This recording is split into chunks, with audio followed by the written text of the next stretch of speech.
Rizwan bro, నేను ball నీకు run out చేయమనిస్తే నువ్వు ఆ బాల్ని పట్టుకొని ఎంపైర్కి అప్పీల్ చేస్తావేంది చెప్పు? అప్పీలే చేయాలనుకుంటే నేను చేయలేనా చెప్పు?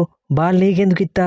సల్మాన్ బ్రో, నీకు తెలుసు కదా ప్రతి బాల్కి అప్పీల్ చేసుడు నా బలహీనత. 100 సార్లు అప్పీల్ చేస్తే ఒక్కసారన్నా అవుట్ చేయడా ఎంపైరు? అందుకే పట్టు వదలని విక్రమార్కునిలాగా ప్రతి బాల్కి అప్పీల్ చేస్తూనే ఉంటా. నిన్ను రిజ్జు ద డాన్సర్ అని ఎందుకంటారో ప్రూవ్ చేస్తానవ్వే. ఇప్పుడు అర్థమైతాంది బాబర్ ఇంజూరీ అని బయట ఎందుకు కూర్చున్నాడు. నన్ను అనే ముందు నువ్వేం చేసినావు సల్మాను?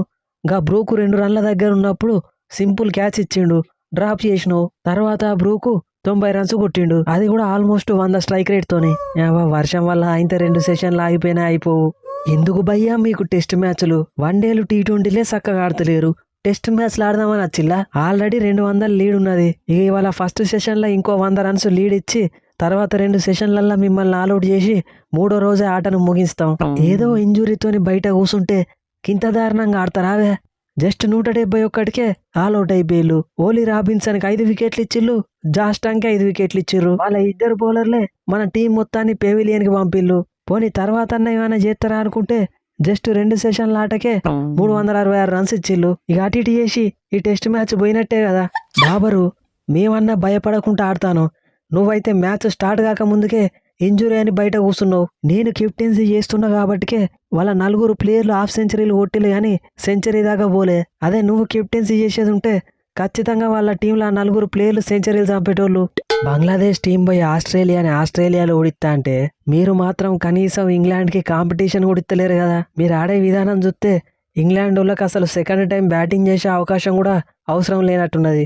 వీళ్ళకు ఒక్కసారి బ్యాటింగ్ చేసుడే ఎక్కువ, ఇంకా రెండోసారి కూడా బ్యాటింగ్ చేయంటాను అగ్గిళ్ళు. మా పిల్లగాళ్ళు ఇంకొక 50 రన్లు యాడ్ చేస్తే చాలు, నెక్స్ట్ ఇన్నింగ్స్లో వీళ్ళని ఆల్అౌట్ చేసి పడేస్తాం, మ్యాచ్ వట్టినే గెలుస్తాం.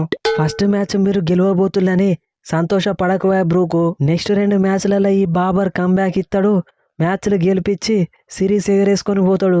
బాబరు, నేను చెప్పేది నీ సప్పుడేక మిగిలిన 2 మ్యాచ్లు కూడా బయటనే కూసో. తొందరపడి ఏదో పొడి చేస్తా పీకేస్తా అని ఆడినావనుకో మీ ఫ్యాన్స్ చేతిలో మింగులు పడతావు. ఎందుకు చెప్పు? సప్పుడేక బయట కూర్చొని మ్యాచ్ చూడు. ఏంది గీలు బ్రో, ఇంగ్లాండ్కి వచ్చి ఇంగ్లాండ్ మీద రన్స్ కొట్టుడు నీ ఒక్కని వల్లనే అవుతుంది అనుకుంటానవా? నేను కూడా కొడతా చూడు.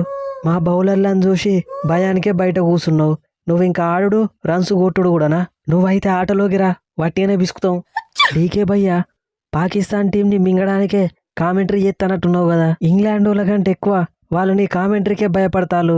అలా తప్పేముంది తమ్ముడు? వాళ్ళ గురించి వాళ్ళకు తెలియాలి కదా.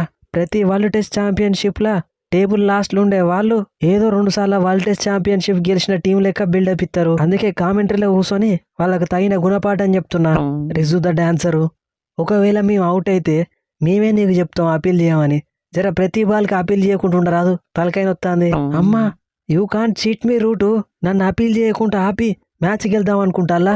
సల్మాన్ బ్రో, జర చెప్పరాదు మీ డాన్సర్కి ప్రతి బాల్కి వికెట్ పడదని. డాన్సరు, కొంచెం ఆలోచించు.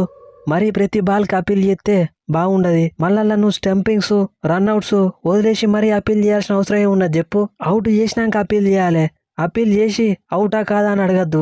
అంటే నాకు రూల్స్ తెలియదు అనుకుంటాలా? నేను ఇక్కడికి వచ్చింది బ్యాటింగ్ చేయడానికి వికెట్ కీపింగ్ చేయడానికి అనుకుంటాలా? అప్పీల్ చేయడానికే. Nobody can stop me. నేను ఒక్కడు చాలు మన టీంని మింగేయడానికి. ఓపు, ఈ సంవత్సరం కూడా వన్డే వరల్డ్ కప్కి డైరెక్ట్గా క్వాలిఫై కాలేదట కదా మీరు.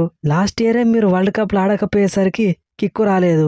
మళ్ళీ ఈ సంవత్సరం కూడా మీరు ఆడకపోతే ఎట్లా తమ్ముడు? రోహిత్ అన్న, రూల్స్ ప్రకారం ఐసీసీ ర్యాంకింగ్స్లా టాప్ 10 పొజిషన్లలో ఉన్న టీమ్స్ సెలెక్ట్ కావాలి. మరి మేము 10వ నెంబర్లు ఉన్నాం, మమ్మల్ని ఎందుకు డైరెక్ట్గా సెలెక్ట్ చేయలేదో నేను అడుగుతున్నా అధ్యక్ష.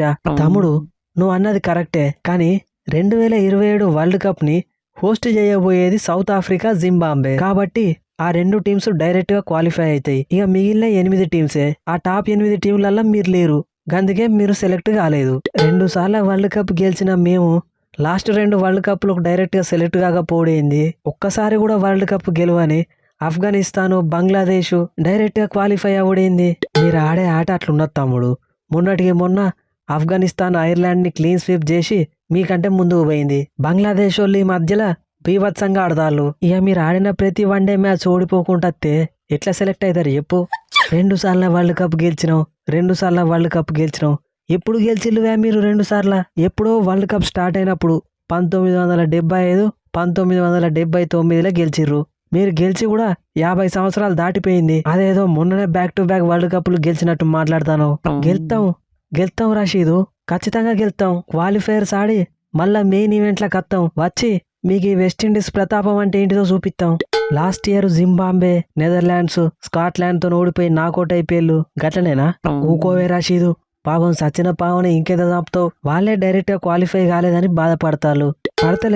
బాధపడతలేం. లాస్ట్ వరల్డ్ కప్ క్వాలిఫైయర్స్ లా మమ్మల్ని ఓడించిన జింబాంబే, స్కాట్లాండ్, నెదర్లాండ్స్ ని ఓడించి రివెంజ్ తీర్చుకోవడానికే మళ్ళా క్వాలిఫైయర్స్కి వచ్చినాం. వాళ్ళని ఓడించే మీతో ఆడడానికి వస్తాం. రావాలి తమ్ముడు, మీరు రావాలి.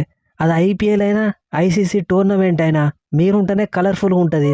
వరల్డ్ టెస్ట్ ఛాంపియన్షిప్ ఫైనల్కి పోతామో పోమో అనుకున్న టైంకి ఈ శ్రీలంకతోని సిరీసు కరెక్ట్ టైంకి పడ్డది. ఫస్ట్ టెస్ట్లో కాపరేట్ చేసి 12 పాయింట్లు ఇచ్చినట్టే ఈ సెకండ్ టెస్ట్లో కూడా ఇస్తే అదే హ్యాపీ.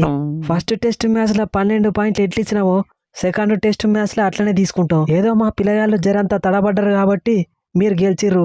Second test అట్లుండదు. అట్లుండకపోతే ఎట్లుంటది? కొట్టిన రన్స్ సరిపోలేదా? మళ్ళీ సెంచరీ చంపాలైంది. జయసూర్య తమ్ముడు, మనం ఈ సెకండ్ టెస్ట్ గెలవాలంటే ఫస్ట్ ఈ పాడికల్ని నువ్వు అవుట్ చేయాలి. ప్రాక్టీస్ మ్యాచ్ నుండి మొదలు పెట్టి పిచ్చ కొట్టుడు కొడుతూనే ఉన్నాడు. ఆ పాడికలు పర్సనల్ గా మన మీద పగబట్టినట్టున్నాడు. సెకండ్ టెస్ట్ లా పాడికలు పుల్లా నేను నిత్తీ కెప్టెను. ఒకవేళ జయసూర్యకి మిస్ అయితే నేను అవుట్ చేస్తా ఆ పాడికల్ని. మీరు అవుట్ చేస్తే నేను అవుట్ కాను. నాకు అవుట్ కావాలనిపిస్తేనే నేను అవుట్ అవుతా. అయినా సెకండ్ టెస్ట్ లో కూడా ఇంకో సెంచరీ చంపుదామని నేను మైండ్లో ఫిక్స్ అయినా. ఇక బ్లైండ్కి వెళ్ళిపోవడే. 6-100 అయినా 100-150 అయినా ఖచ్చితంగా సిరీస్ని లెవెల్ చేస్తాం. ఏంది, నేను ఉన్నాక కూడా పిల్లగాళ్ళకి దమ్కి ఇస్తానవా? నేను అట్లా ఆడితేనే 165 రన్ల తేడాతో ఓడిపోయిల్లు. నేను ఫుల్ కాన్సన్ట్రేషన్ పెడితే కథ వేరే ఉంటుంది. Let's meet in the ground. So friends, ఈ స్పూఫ్ కనుక మీకు నచ్చితే మన ఛానల్ని సబ్స్క్రైబ్ చేసుకోండి. వీడియోని లైక్ చేయడం మాత్రం మర్చిపోకండి. సో ప్రస్తుతం ఇంగ్లాండ్ వర్సెస్ పాకిస్తాన్, అట్లనే రేపు ఆస్ట్రేలియా వర్సెస్ బంగ్లాదేశ్, ఎల్లుండి India versus Sri Lanka test matches జరుగుతున్నాయి కాబట్టి వాటి మీదనే స్పూఫ్ వీడియోస్ అయితే వస్తుంటాయి. ఈ లోపు ఐపీఎల్ మీద కూడా ఏదైనా న్యూస్ వస్తే దాన్ని కూడా కవర్ చేయడానికి ట్రై చేస్తా. సో మన ఛానల్లో ఎప్పుడు వీడియో పెట్టినా కానీ ఆ లింక్ని వెంటనే టెలిగ్రామ్ ఛానల్లో పోస్ట్ చేస్తా. సో వీడియో ఏ టైంకి వస్తుందో తెలియదు కాబట్టి టెలిగ్రామ్ ఛానల్లో జాయిన్ అయి ఉండండి. మన టెలిగ్రామ్ ఛానల్లో జస్ట్ వీడియో లింక్స్ తప్ప ఇంకేం ఉండవు. ఇక అట్లనే మనలాగా వీడియోస్ చేస్తూ మనీ ఎర్న్ చేసుకుందాం అనుకునే వాళ్ళ కోసం ఒక 3 వీడియో ట్యూటోరియల్ అయితే రెడీ చేసిన. ఇంట్రెస్ట్ ఉన్న వాళ్ళు డిస్క్రిప్షన్లో ఇచ్చిన ఇన్స్టాగ్రామ్ ఐడికి మెసేజ్ చేయండి. Script writing, video editing and publishing, ఈ 3 టాపిక్స్ మీద ట్యూటోరియల్ వీడియోస్ అయితే ఉంటాయి. ఇక అట్లనే మీకు ఏదైనా టాపిక్ మీద స్పూఫ్ కావాలనుకుంటే కామెంట్ సెక్షన్లో ఖచ్చితంగా చెప్పండి. సో దాని మీద స్క్రిప్ట్ రాసి స్పూఫ్ చేయడానికి అయితే ట్రై చేస్తా. ఖచ్చితంగా మన ఛానల్ అయితే సబ్స్క్రైబ్ చేసి పెట్టుకోండి. అట్లనే వీడియోని లైక్ చేసి కుదిరితే హైప్ కూడా చేయండి. నెక్స్ట్ వీడియోలో మళ్ళా కలుద్దాం. Thanks for your love and support.